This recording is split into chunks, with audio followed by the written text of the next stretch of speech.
اس وقت پوری دنیا کے اندر مسلمانوں کی جو شبیہ ہے، مسلمانوں کی جو تصویر ہے، وہ دنیا میں سب سے بدترین تصویر ہے۔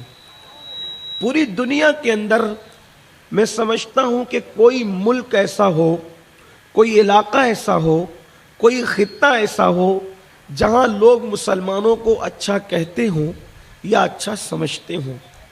مسلمانوں کی تصویر بہت عجیب و غریب انداز سے لوگوں کے درمیان ہے۔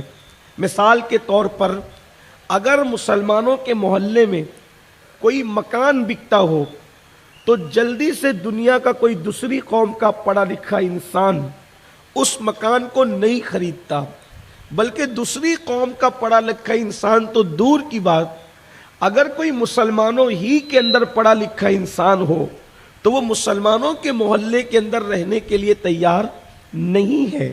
اس کی وجہ یہ ہے کہ مسلمان کا مطلب مسلمان وہ لوگ جو اپنے گھر میں بھی گندگی کریں، جو اپنے محلے میں بھی گندگی کریں۔ اسی طریقے سے گناہوں کے معاملے میں سب سے زیادہ اگر کوئی قوم مشہور ہے تو وہ قوم مسلم ہے۔ یہ کوئی گالی گلوچ کی میں بات نہیں کر رہا یا آپ کی برائی کرنے نہیں بیٹھا، چونکہ ہم اللہ کی محفل میں، اس کے رسول کی محفل میں آئے ہیں تو کچھ سچی بات ہو جائے، کچھ اپنا احتساب ہو جائے۔ میرے آقا صلی اللہ علیہ وآلہ وسلم کے دیوانوں، آپ اچھی طرح یاد رکھیے کہ رمضان شریف کے اندر مسلمان فلم دیکھنا کم کر دیتا ہے تو رمضان شریف کے اندر نئی فلمیں نہیں آتی۔ آپ کبھی بھی غور کرنا، نئی فلمیں ہندوستان کے اندر رمضان شریف کے اندر نہیں آتی۔ کیوں نہیں آتی؟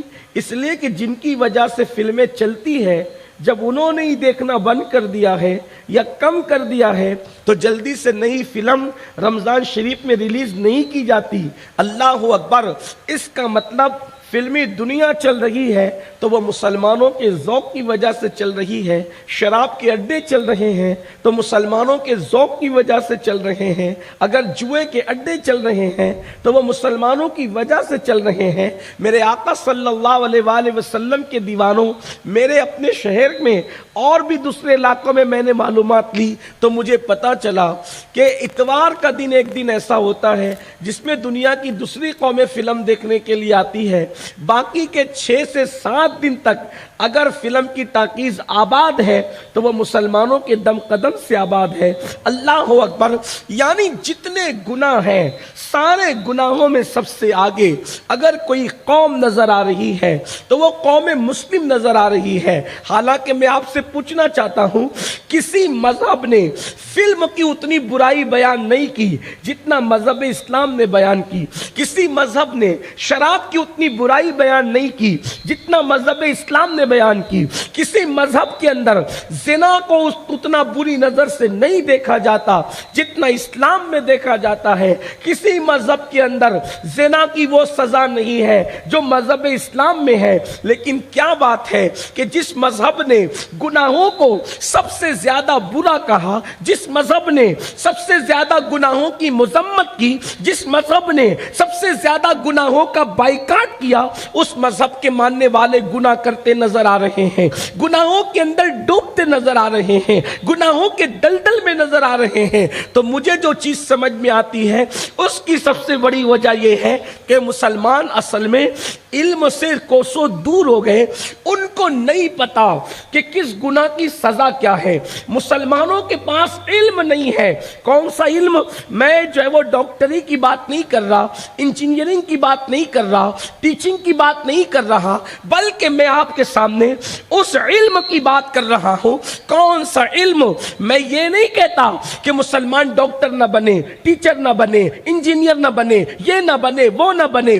بس میں یہ کہنا چاہتا ہوں، دنیا کے جتنے ڈاکٹر ہیں تم سب سے بہتر ڈاکٹر بنو، سب سے بہتر انجینئر بنو، سب سے بہتر ٹیچر بنو، تم سب کچھ بنو، لیکن تم سب سے پہلے مسلمان بنو۔ تم سب سے پہلے مسلمان بنو۔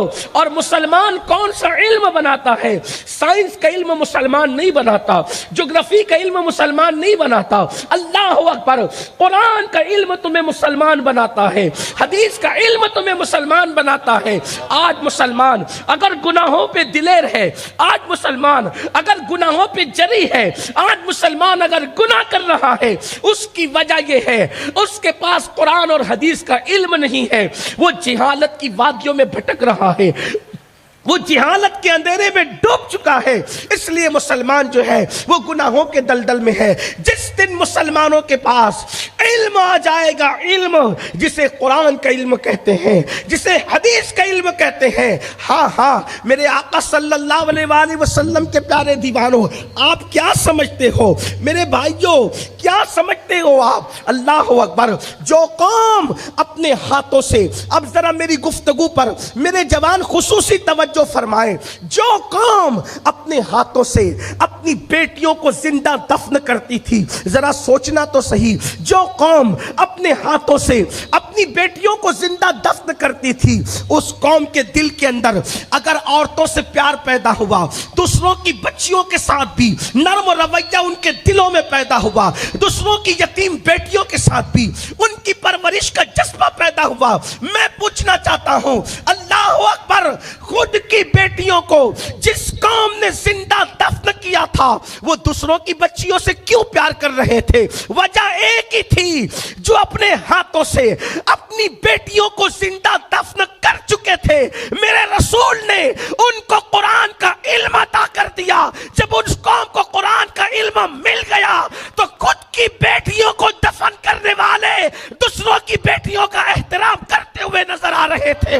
اللہ کے رسول نے یہ انقلاب عطا فرمایا تھا۔ پتا چلا اللہ اللہ، آج تو لوگ شراب پیتے ہیں، شراب کب سے پینا شروع کرتے ہیں؟ توجہ کرنا، شراب لوگ کب سے پینا شروع کرتے ہیں؟ کم سے کم اگر سب سے چھوٹی عمر میں انسان شراب پینا شروع کرے تو 12 سال کے بعد، 15 سال کے بعد، 20 سال کے بعد۔ رسول اللہ جن لوگوں کے درمیان آئے تھے، اللہ کے رسول جس قوم کے درمیان آئے تھے، وہ قوم اتنی بڑی شرابی تھی کہ ماں کی گود میں دودھ کے بعد، ماں جب اپنا دودھ پلاتی تھی تو اپنا دودھ پلانے کے بعد اپنے بچے کو شراب پلاتی تھی۔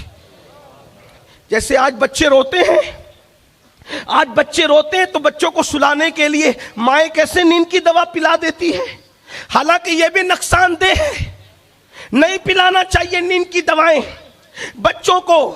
لیکن بہرحال آج جیسے مائیں بچوں کو نیند کی دوا پلاتی ہے، ویسے اس دور میں مائیں دودھ کے ساتھ اپنی گود میں اپنے بچوں کو شراب پلاتی تھی۔ یعنی جو قوم ماں کی گود سے شراب کی عادی تھی، اس قوم کے دل میں رسول اللہ نے شراب کی جو نفرت پیدا کی تھی وہ قرآن مقدس کی تعلیم کی وجہ سے پیدا کی تھی، اللہ اکبر، اپنی صحبت کی وجہ سے پیدا کی تھی۔ پھر وہ قوم جس نے ماں کے گود میں شراب پینا سیکھا تھا، اس قوم کے دل میں شراب کی اتنی نفرت رسول اللہ نے پیدا کر دی تھی کہ جن پیالیوں کے اندر شراب پی جاتی ہے، صحابہ کرام ان پیالیوں کے اندر جو دودھ بھی پینا پسند نہیں کرتے تھے، ان پیالیوں کے اندر پانی بھی پینا پسند نہیں کرتے تھے، ان پیالیوں کے اندر شربت بھی پینا پسند نہیں کرتے تھے۔ یہ ان کے دل میں شراب کی نفرت ہو گئی تھی۔ تو بس اب میں کوئی لمبی چوڑی تمہید بیان کرنے کی بجائے اپنی قوم کے جوانوں کو اتنا بتا دینا چاہتا ہوں، یہ قوم میں گناہ کیوں ہو رہے ہیں، یہ قوم گناہ کیوں کر رہی ہے، بے نمازی کیوں ہے؟ اس لیے کہ اس کو پتہ ہی نہیں ہے کہ نماز چھوڑے گا تو کیا ہوگا۔ شراب کیوں پی رہا ہے؟ اس کو پتہ ہی نہیں ہے کہ شراب پیے گا تو کیا ہوگا۔ ماں باپ کی نافرمانی کیوں کر رہا ہے؟ اس کو پتہ نہیں ہے ماں باپ کی نافرمانی کرے گا تو کیا ہوگا۔ اب آج کی محفل میں میں کوئی رونے کی بجائے ایک سولوشن آپ کے سامنے رکھنا چاہتا ہوں، ایک حل آپ کے سامنے رکھنا چاہتا ہوں۔ سارے گناہوں کی اور برائیوں کی جڑ جہالت ہے، یعنی علم دین سے دوری ہے۔ تو پہلے کام آپ یہ کریں کہ ایک جلسے میں 1 گھنٹے سوا گھنٹے کی تقریر میں آپ کو پورا علم سکھایا نہیں جا سکتا، تو آپ خود بھی اور اپنے بچوں کو بھی خود